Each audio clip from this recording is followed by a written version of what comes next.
Hey everyone, and welcome back to the channel. Today, we're diving deep into one of the most profound and often misunderstood aspects of the human psyche, the psychological projection.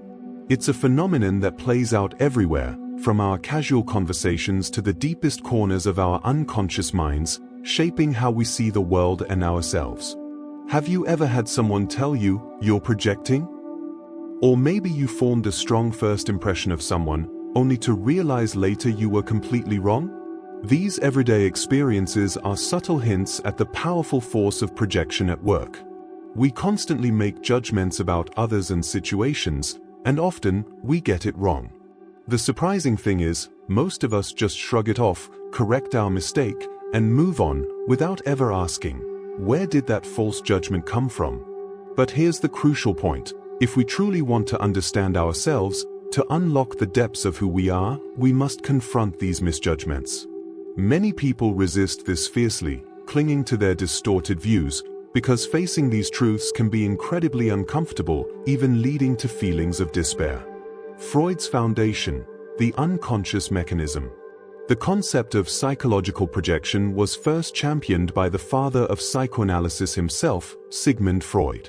He described it as an unconscious defense mechanism. Think of it like this. Our minds have certain motivations, thoughts, feelings, or desires that we find deeply unacceptable within ourselves. Instead of owning them, we unconsciously shove them out, attributing them to others. It's a fundamental misalignment between our inner and outer worlds. What we struggle with internally, we often end up perceiving externally in others. This is why, for example, someone who has experienced betrayal or abuse might develop a deep-seated distrust of others. Their past psychological history is projecting onto their present interactions, creating a shield, a defense mechanism. Consider this: if we harbor unacceptable feelings, thoughts, or behaviors within ourselves, things we refuse to acknowledge, and then we encounter someone who seems to possess that very trait, we're likely to react with intense resentment, hatred, or anger towards them.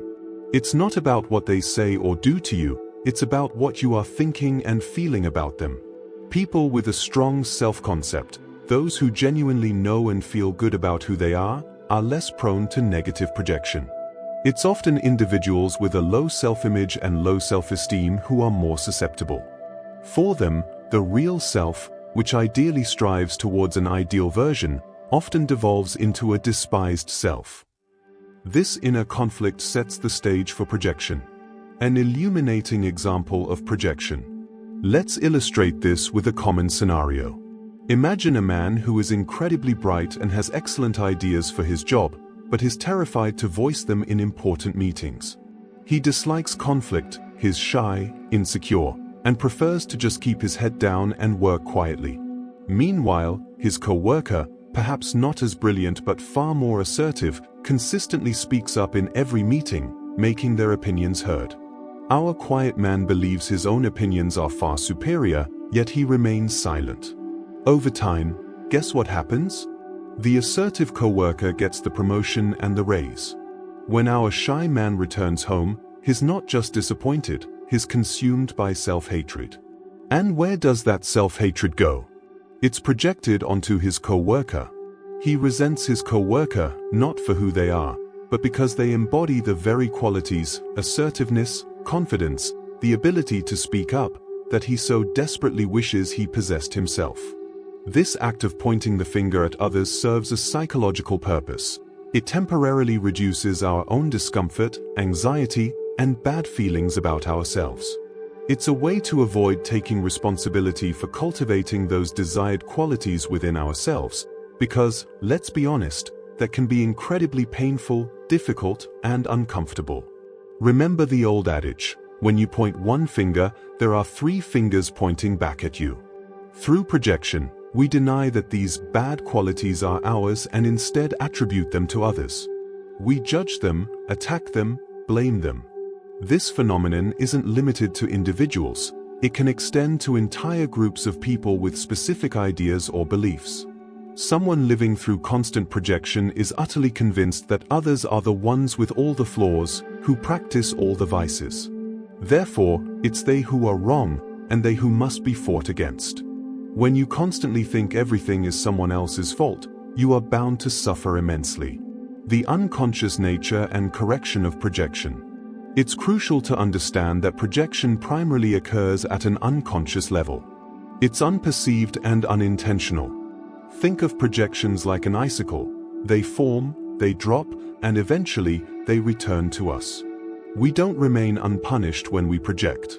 However, we must bear in mind that we don't make projections, rather, they happen to us. It's far easier to spot someone else projecting than to see yourself doing it. This is precisely because of their unconscious nature. The very moment you become conscious of projecting, you've already stepped out from its influence. The significant psychological task, therefore, is to make these unconscious contents conscious. This includes the challenging but rewarding process of withdrawing projections, which ultimately leads to an increase in consciousness and an advancement in self-realization. It's not uncommon for people to rationalize their projections, inventing justifications for their behavior. Take, for example, someone caught engaging in something morally questionable, like buying on the black market. Their immediate self-justification might be, everybody else is doing it. Here, they're attempting to convert their inner neurotic anxiety about doing something wrong into an objective anxiety about, say, not having enough to eat. It's a psychological sleight of hand to avoid internal discomfort. Jungian insights, the shadow, anima, and animus. Carl Jung, the founder of analytical psychology, built significantly upon Freud's ideas, offering deeper insights into projection. He famously wrote, "A man who is unconscious of himself acts in a blind, instinctive way and is in addition fooled by all the illusions that arise when he sees everything that he is not conscious of in himself coming to meet him from outside as projections upon his neighbor." The very same unconscious from which projections emanate also strives, during certain phases of our inner development, to correct them. This often happens through powerful mediums like dreams or active imagination. So, beyond the common sense of the collective, there's an internal factor within each individual that constantly nudges us to correct our image of reality over time. Jung also challenged the idea of a dream facade, the notion that dreams are deliberately obscure. He argued, what Freud calls the dream facade is the dream's obscurity, and this is really only a projection of our own lack of understanding. We say that the dream has a false front only because we fail to see into it. Our inability to understand our dreams isn't the dream's fault, it's our own unconscious projections at play. Unless we cultivate an unusual degree of self-awareness, we will forever be ensnared by our projections. Our mind, in its natural state, simply presupposes their existence. Jung further refined the concept of projection through his powerful archetypes, the shadow and the anima animus. The shadow and its projections.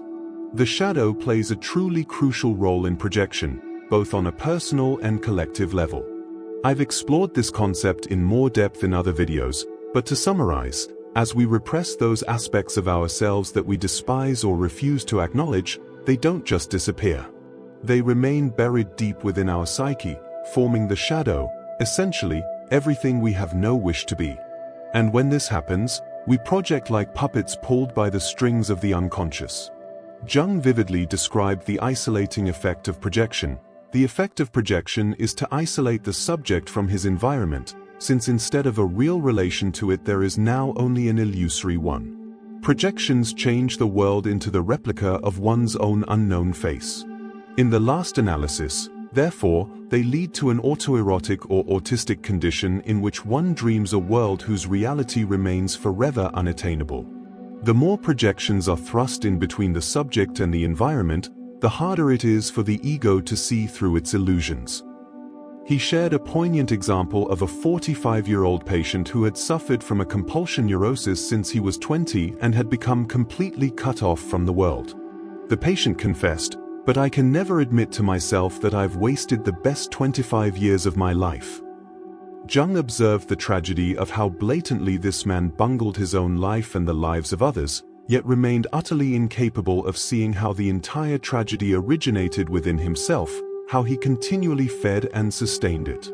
Not consciously, of course. Consciously, he was busy bewailing and cursing a faithless world that receded further and further from him.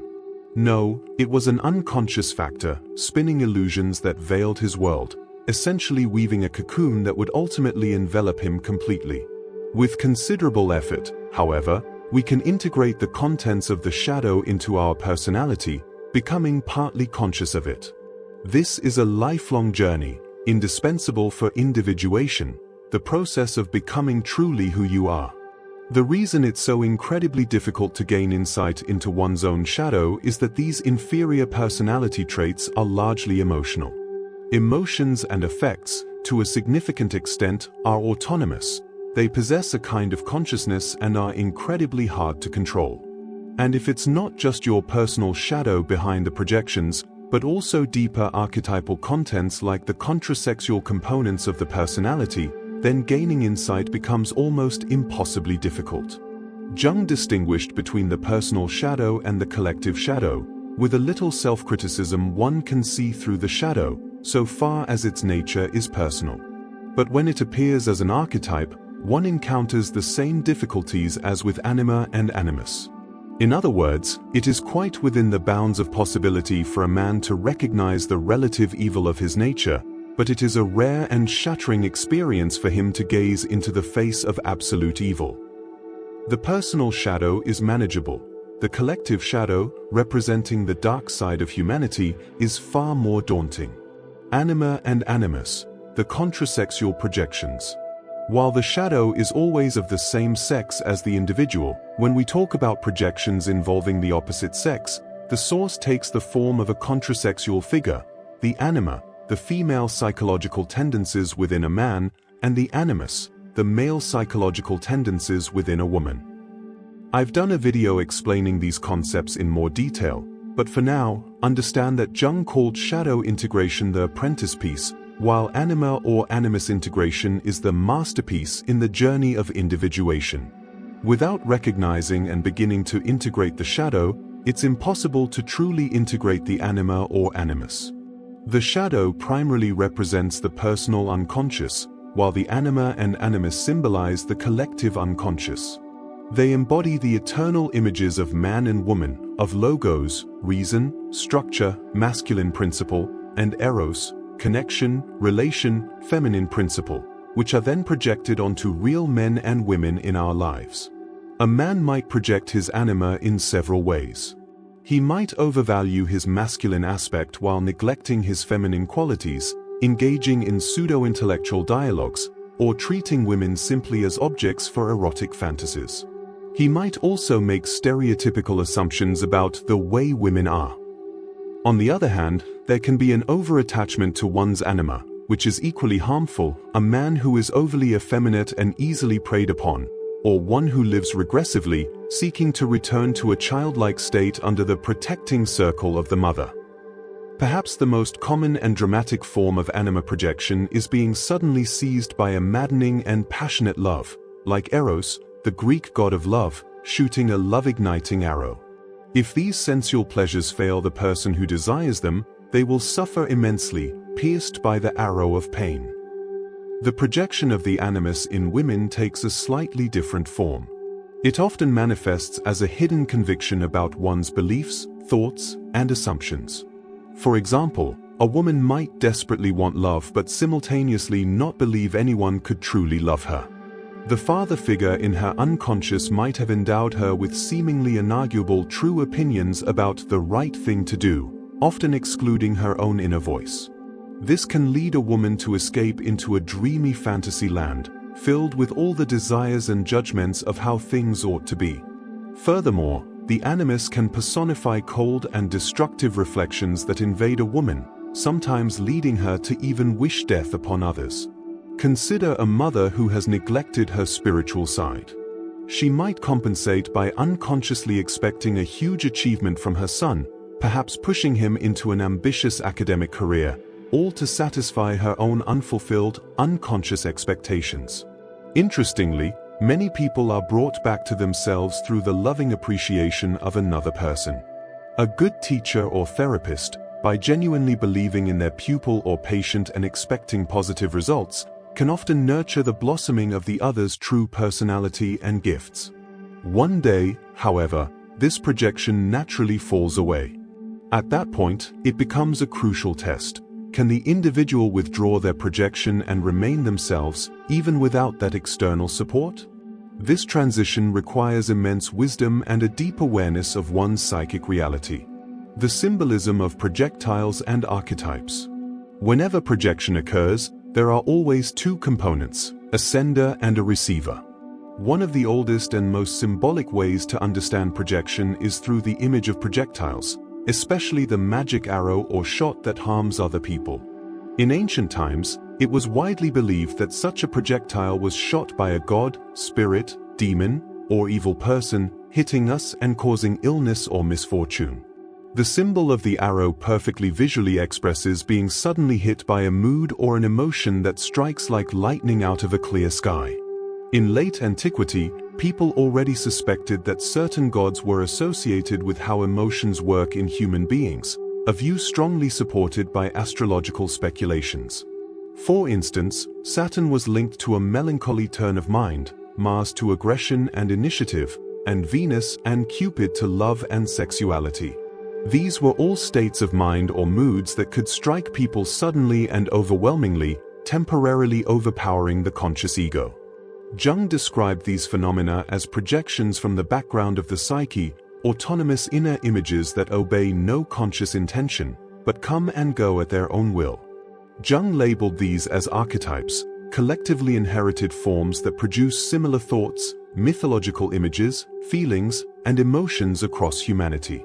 These archetypes represent the spiritual contents of the unconscious, while animal instincts, those impulses to action characteristic of our species, represent the instinctual aspect of the unconscious.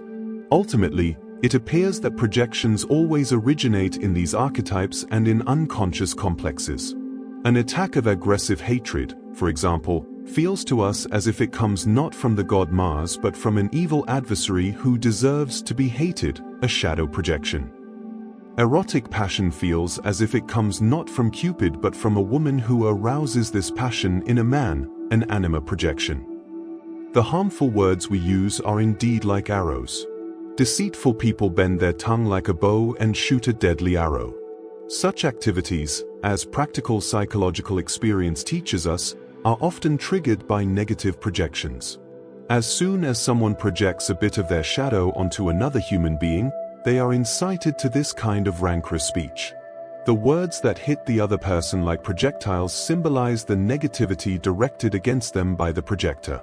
When you become the target of someone else's negative projection, you can almost physically feel that hatred like a projectile.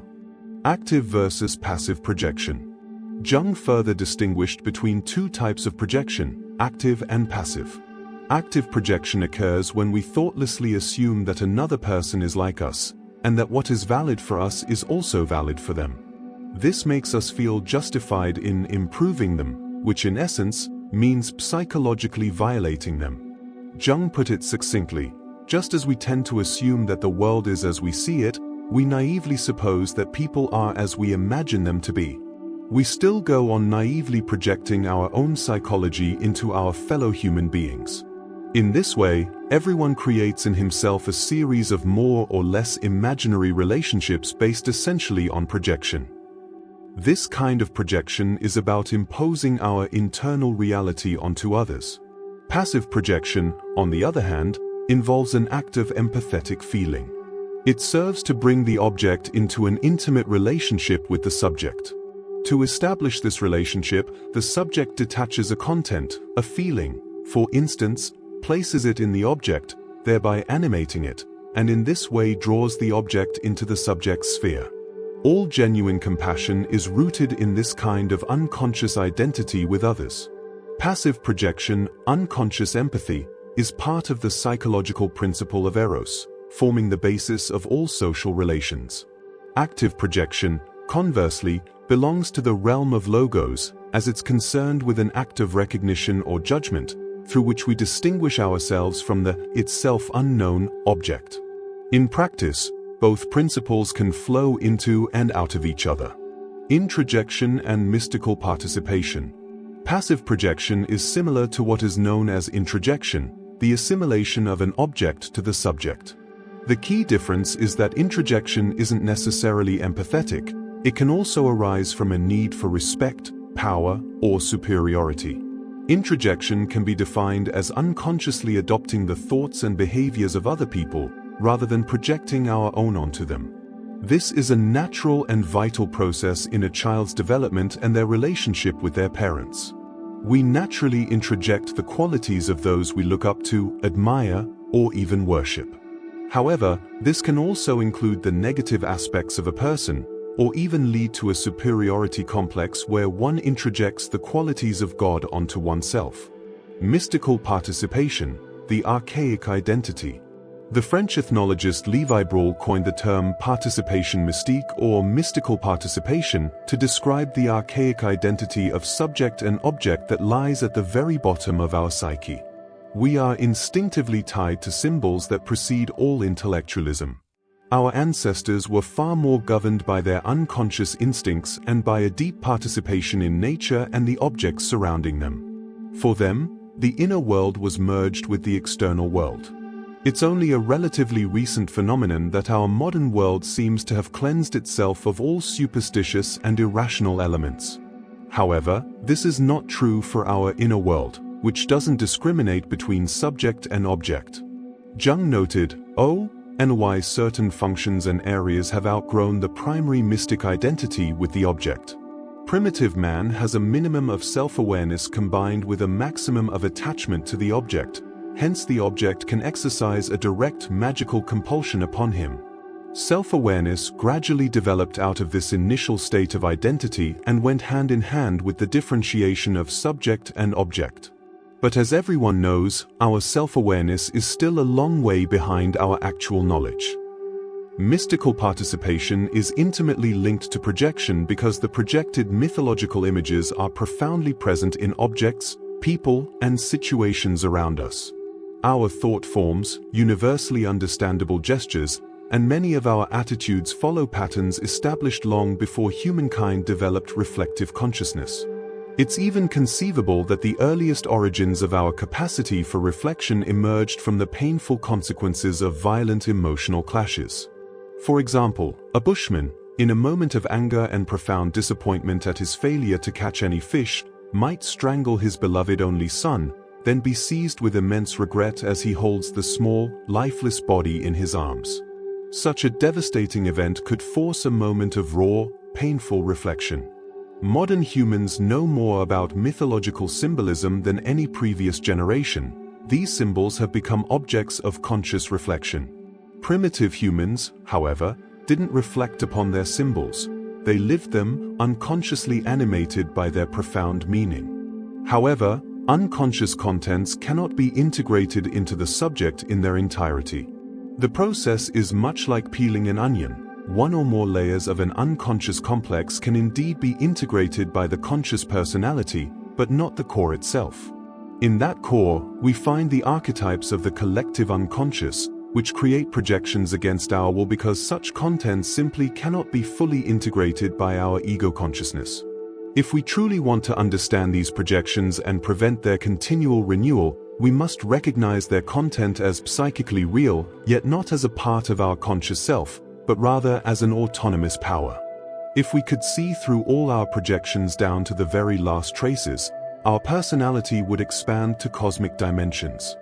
Jung once famously compared the ego to a man sailing out in his small boat, representing his philosophical or religious ideas, his conscious worldview, onto the vast, unpredictable sea of the unconscious to go fishing. He must be extremely careful not to haul more fish, meaning more unconscious contents, from the sea into his boat than it can carry, or the boat will surely sink. This beautifully explains why people with weak egos often defend themselves so desperately against any insight into their negative projections. They simply cannot bear the weight, the moral pressure, that such profound insight brings. Inner gold, reclaiming our projected value. Now, let's turn to a particularly beautiful and hopeful aspect of projection, as explored by Jungian analyst Robert A. Johnson in his book, Inner Gold: Understanding Psychological Projection. He writes, "I learn so much from watching, and one of the things I observe most carefully is the exchange of inner, alchemical gold. Inner gold is the highest value in the human psyche. It is our soul, the self, the innermost part of our being." Johnson presents psychological projection, in this context, as giving up our inner gold to those we idealize or are attracted to. He explains, when we awaken to a new possibility in our lives, we often see it first in another person.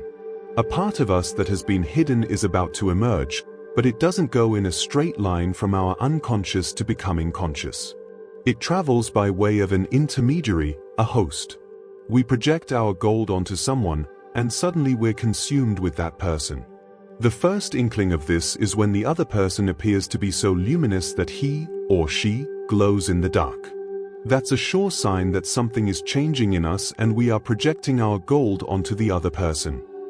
By carefully observing the qualities and values we attribute to another person, especially those we admire or fall in love with, we begin to glimpse our own inherent depth and meaning. Our gold goes from us to them first, acting as a temporary vessel, and eventually, if we do the work, it will return to us. Projecting our inner gold offers us a profound opportunity for an advance in consciousness. And the challenging, arduous task throughout our life's journey is to learn how to take back this gold. The work of the ancient alchemists was to transmute base metals into gold. While some were simply after material wealth, for the true alchemists, gold was a powerful metaphor for the spiritual and psychological task of inner transformation. When we realize we've given our spiritual gold to someone else to hold for us, there are several ways we might react. We might go to them and say, "The meaning of my life has suddenly appeared in the glow in your eyes. May I tell you about it?" This is another way of saying, "I have given you my inner gold. Will you carry it for me for a while?" We often cling desperately to the people who are the repositories of our gold, unwilling to let them go. If this person were to leave you, and you find yourself unable to function properly alone, it's a strong indication that they've taken your gold with them. This exchange of gold is a mysterious process. It is our gold, but sometimes it's simply too heavy for us to carry, so we need someone else to hold it for a time. That person then becomes synonymous with meaning in our lives. A simple smile from them can lift us to heavenly heights, while a frown can hurl us to hellish depths. Such is the immense power of projected meaning.